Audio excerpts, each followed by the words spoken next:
남편이랑 요새 어떠세요? 라고 물어보시는데, 제 유튜버가 사생활이 오픈이 되는 방송이잖아요. 사생활이 오픈이 되는 것만큼 좋은 거만 오픈이 되는 게 아니라 그게 좋은 거든 나쁜 거든 다 오픈이 되거든요. 근데 나쁜 게 오픈이 될 때는 사람들이 꼭 하는 말이 있어요. 자기 얼굴에 침 뱉기라고. 아니, 내 얼굴에 침 뱉겠다는데 내가 당신의 얼굴에 침 뱉는 것도 아니고 어설프게 아는 척을 하십니까? 흔히 누구나 알고 있는 그런 얘기는 안 해주셔도 돼요. 제가 그렇게 남의 시선에 신경이 쓰이고 방송에 공개할 때 쏙쏙쏙쏙 골라가지고 듣기 좋은 것만 공개할 거였으면은 애초에 사생활 오픈이 된다라는 말도 안 했어요. 그래서 사생활 오픈이 되는 방송이기 때문에 편하게 물어보시는 분들이 계시고요. 또 이제 괜히 신뢰가 될까봐 조심스러워가지고 말해줄 때까지 기다리는 분들이 대부분이거든요. 그래서 굳이 내 유튜브에 와가지고 이러쿵저러쿵 할 필요가 없습니다. 또 앞서 얘기하겠지만 이거 왜 얘기해? 라고 하는 분들이 계시는데, 이거 왜 얘기하는 게 아니라 그만큼 궁금해하시는 분들이 많고 얘기해주길 바라는 분들이 많으니까 얘기를 하는 거고, 우리들도 공개되는 게 문제 없다고 생각하기 때문에 얘기를 하는 겁니다. 내가 설아 아빠한테 이제 카톡을 하나 이렇게 보내줬어요. 나는 좀 그냥 생각나는 대로 막 써가지고, 여러분, 내가 설아 아빠한테 그랬어요. 우리가 다시 부부로 산다고 해도 나는 자신이 없다. 당신을 못 믿고 믿고를 떠나서 내가 내 자신을 못 믿겠어. 내 성격 잘 알잖아. 내가 완전히 다른 사람이 된다는 보장도 없고 우리가 안 싸운다는 보장도 없고 그냥 모든 게 자신이 없다. 내가 현재 설아 엄마로서 엄마 자격이 있나 싶기도 하다. 나도 모르게 그 사람을 닮고 싶지 않았던 부분들이, 제일 싫었던 부분들이 문득문득 튀어나올 때마다 너무 괴롭고, 나는 안 그럴 거라고 다짐을 했는데 가끔씩 나에게서 그런 모습이 나오고 보일 때마다 내가 너무 싫어질 때가 있고 잘하고 있는 건가 싶기도 해. 당신이 예전보다 많이 달라졌고 다시 합치고 당신 정말 나한테 잘했어. 근데 그게 전부가 아니더라고. 떨어져 있으면은 서로에 대한 소중함을 느끼고 다시는 안 그럴 거라고 생각은 하지만 같이 살면은 또 반복이 될 수도 있는 건데 나는 왜 이렇게 살아야 하나 싶은 거지. 지금은 혼자가 편한 것도 있고, 제일 속상한 거는 내가 좋은 부모가 되어주고 싶은데 혹여나 내가 부모에게 받은 상처가 크듯이 내 자식에게 상처를 주거나 대물림이 될까봐 너무나도 두렵다. 잘할 수 있다고 생각을 하고 살다가도 무너진다고 이제 얘기를 했어요. 내가 당신을 힘들게 하지 않을 거라는 자신감도 없다고 얘기를 했던 거죠. 그러니까 이게 무슨 말이냐면, 육아를 이제 혼자 하고 있잖아요. 혼자 하고 있는데 가끔씩 나도 모르게 화가 날 때 내 자식한테 상처가 될 수 있는 그런 행동을 할까봐 겁이 나는 거죠. 그 부분을 얘기를 했던 거고, 또 하나는 결혼 생각을 하면서 내 성격도 그렇고 설아 아빠 성격도 그렇고 너무나도 달라요. 그래서 부부끼리는 맞춰가야 되는 거잖아요. 근데 그거 맞춰가는 게 힘들다 보니까 서로가 많이 태격태격하고 싸웠던 거고, 근데 나는 결혼 생활에서 설아 아빠가 잘못했던 걸 떠나서 문제점을 봤을 때는 내가 더 문제가 있다고 생각을 해요. 성격적으로는 내가 더 고쳐야 되는 부분이 많다고 생각을 하고, 근데 나도 많이 노력을 하고 고쳤다고 생각을 하는데도 원래 그 성격이라는 게 완전히 바뀐다는 거는 말이 안 되거든요. 그래서 내가 설아 아빠한테 그 얘기를 했어요. 다시 합쳤을 때 내가 당신을 힘들게 하지 않을 거라는 보장도 없고 내가 바뀔 수 있다는 것도 자신이 없다. 그러면은 내가 당신을 또 힘들게 하면은 당신은 또 그게 감당이 안 될 수도 있는 건데, 괜히 지금 떨어져 있으니까 그냥 서로에 대한 소중함을 잠깐이나마 느껴서 계속 다 괜찮다, 자기가 이제는 뭐 그러지 않을 거다, 뭐 이런 얘기를 하는 거다라는 이야기를 이제 한 거죠, 저는. 그랬더니 이제 설아 아빠가 이제 진짜 엄청 길게 답장이 왔어요. 이거 내가 직접 읽어야 되니까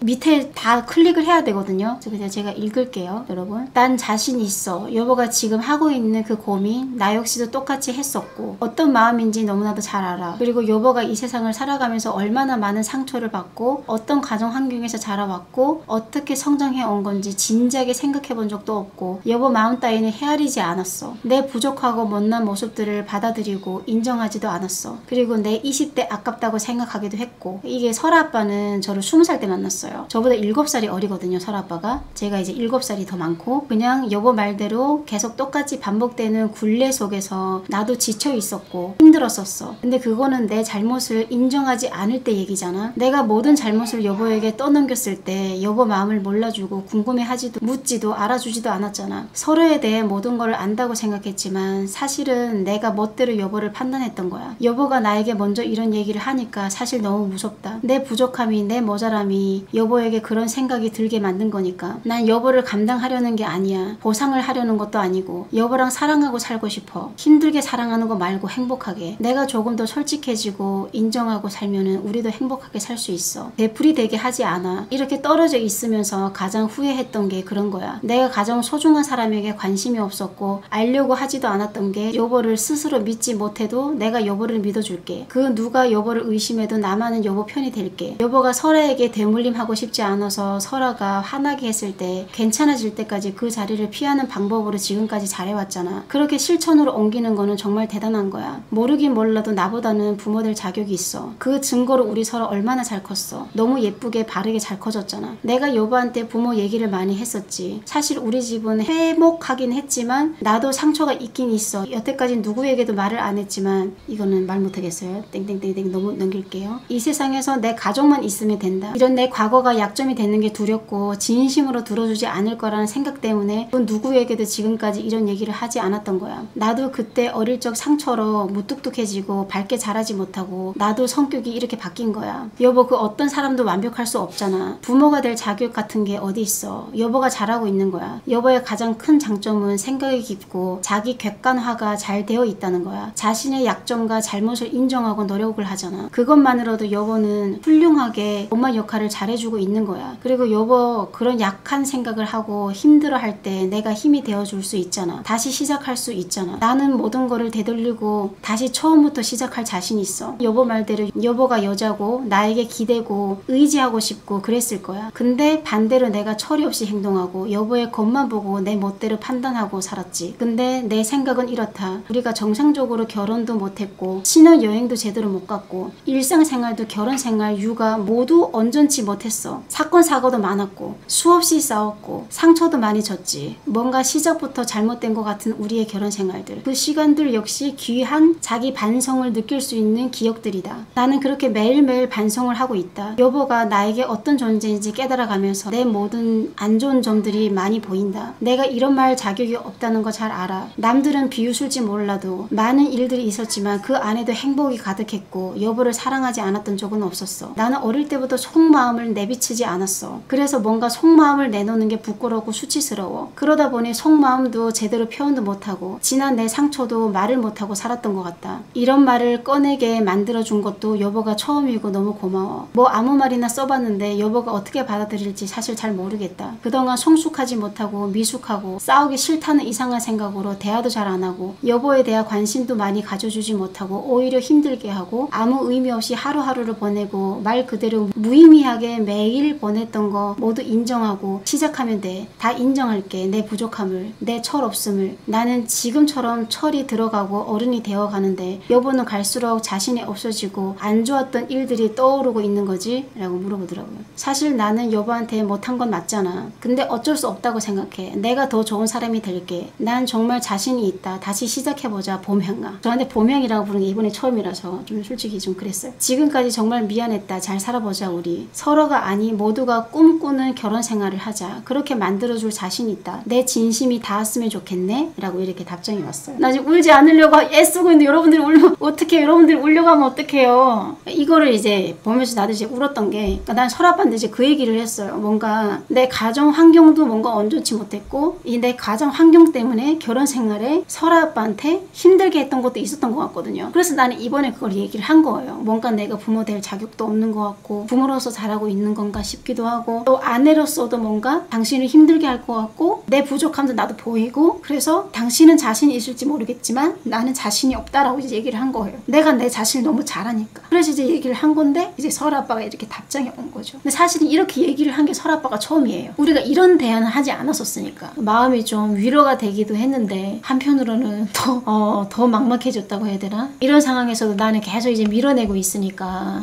모르겠어요. 근데 어쩌다가 이렇게 생각이 된 건지 그냥 정말 자신 없어요. 뭔가 이제 이 사람을 힘들게 할까봐라는 그런 두려움도 있고 또 이제 결혼 생활에 반복될까봐 또다시 붙으면은 또다시 설아한테 상처 낼까봐 그게 두려운 거예요. 근데 제가 설아빠가 부모 이야기 부모한테 상처받았던 부분을 내가 지금 얘기 안 했잖아요. 근데 저도 지금 놀랬어요. 놀랐던 게 여러분들한테는 공개를 안 했지만 설아빠가 부모한테 상처받았던 부분이 나는 없을 줄 알았어요. 워낙 조용한 성격이고 자기의 그 진심을 꺼내지 않아요. 자기에 대한 상처를 꺼내지 않는 사람이다 보니까 저는 전혀 몰랐거든요. 그냥 진짜 지그시 평범한 부모 밑에서 평범하게 자라왔다고 생각을 했는데 설아빠가 받은 상처에 대해서 내가 딱 들으니까 저는 놀랐어요. 아 이게 설아빠도 나에 대해서 잘 몰랐듯이 나도 설아빠에 대해서 정말 몰랐구나. 나도 내 부모한테 상처를 받아서 이렇게 힘든 과정이 있었는데 이 사람도 그렇게 힘들었겠구나 라는 걸 이번에 알았던 거죠. 근데 설아빠는 그 상처를 얘기를 하는 게 부모한테서 받았던 그 부분을 얘기하는 게 수치심이라고 생각을 해서 꺼내지를 못했나 봐요. 그래서 이거를 읽으면서 이제 나도 이제 좀 뒤돌아보게 된 거죠. 나는 내가 힘들었던 부분을 이 사람이 알아주길 바라고 알아주지 못해서 속상했는데 이 사람 또한 꺼내지 못한 이런 심정들이 있었구나 싶었던 거죠.